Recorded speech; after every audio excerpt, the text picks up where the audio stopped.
বসে থাকতে ভালো লাগতেছে না, অনেকদিন দাওয়াত চট খাই না। বন্ধুরে ফোন দিয়ে একটা পাম টাম দিয়ে বিয়ের সেটিং করা আরি, ফোন দিই না। এই সময় বন্ধুর কল, বিষয়টা তো অন্যরকম দেখি, ফোনটা রিসিভ করি। হ্যালো বন্ধু। হ্যাঁ বল।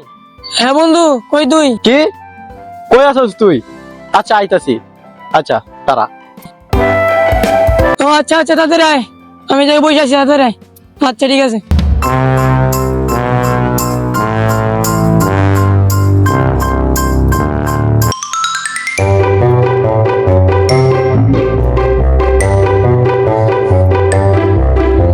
কি হয়েছে মা কো দেখি? বিয়া শাদী করস নাই মানে বুঝলাম না তোর, মানে কি হয়েছে? মানে তোর দেহা সাক্ষাৎ নাই এলাকায়, মানে দেহা সাক্ষাৎ নাই, কি সমস্যাটা কি আমার একটু বলবি কইলা? সমস্যাটা কি? আরে বন্ধু, বিয়েটা কই না, এটাই তো সবচেয়ে বড় মন খারাপ রে বন্ধু। বিয়া করস না, আমার সিঙ্গেল লাইফ আছে, চিল আছে, তো কি এর কারণ? মানে আমার এই বিষয়টা একটু বল। আরে বন্ধু, ইদানিং জানাই যাচ্ছে বন্ধু, ফেসবুকে ঢুকা হয় না, ইউটিউবে ঢুকা হয় না, এত অবস্থা খারাপ। এই ফেসবুকে ঢুকলি দিয়ে যে 14 বছরের মেয়ে 15 বছরের পোলার সাথে পালাইছে। হ্যাঁ বন্ধু, এটা তো ঠিক হয়েছে, কোথায় দেখলাম যে এরকমই চলতেছে। পাশার একবারের পিছনে এক মেহেদি বুড়ি ওটার লোক পালাইছে। সি সি সি। সেই পরিমাণে বন্ধু বিয়ের সাথে হয়ে যাচ্ছে, দেখতেছি আমার তোর ভাগ্যের মেয়েটা আছে, নাই নাই বর্তমানে ওগুলো মনে দেবে বিয়ে হইতেছে না। যেভাবে চলতেছে বন্ধু, কদিন পর তো আমার বাকি যেটা আছে ওটা পাবো না। বন্ধু আছি বন্ধু, বিয়েটা না করে তো বন্ধু হইতেছে না বন্ধু।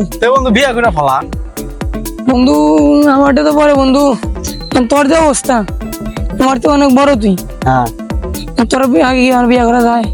এই দেখ বন্ধু, আমার আগে তো আর তোর বিয়া করা থাকবো না, মানে আমার তাকে বিয়া করা লাগবো। হ্যাঁ বন্ধু, কি করি ক ভাই, বিয়া তো আর মনে করার চাইলে করা যায় না, বুঝছ না বন্ধু। দেখ তোর আব্বা আমার বিয়েটা করে আসনি, কারণ 2 দিন পরে তোর বাইক যেটা আছে, এই 2 দিন পরে দেখবি বিয়ের সাথে হইতেছে, তোমার ডিভোর্স হয়ে যাচ্ছে, ডিভোর্স এটা মেয়ে পাবি না। এটা কি কথা, আসলে এরকম হইব?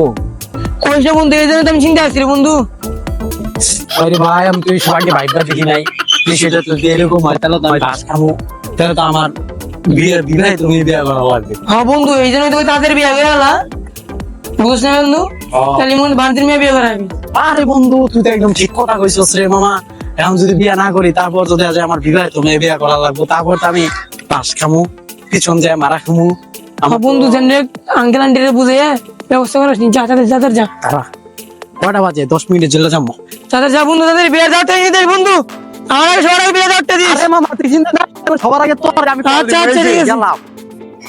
যাই হোক বন্ধুদের মাধ্যম দিয়ে বিয়ের ব্যবস্থা করিলাম, বিয়েটা ইনশাল্লাহ খাম, খাম রে বন্ধু।